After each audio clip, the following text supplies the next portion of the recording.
Alam niyo ba guys na yung dugo ng isda o hinugasan ng isda ay pwede nating pandilig sa ating mga plants? Ito din guys yung dahilan kung bakit lumalago yung mga plants ko. Ito guys yung tomato and then ang palaya na tumubo na. Ayan, tomato din.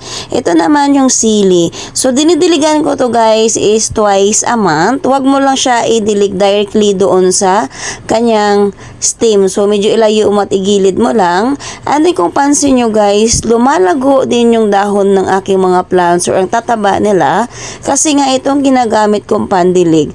Pero guys ha, medyo maamoy talaga siya kasi nga isda, habang tumatagal ay magiging maamoy siya.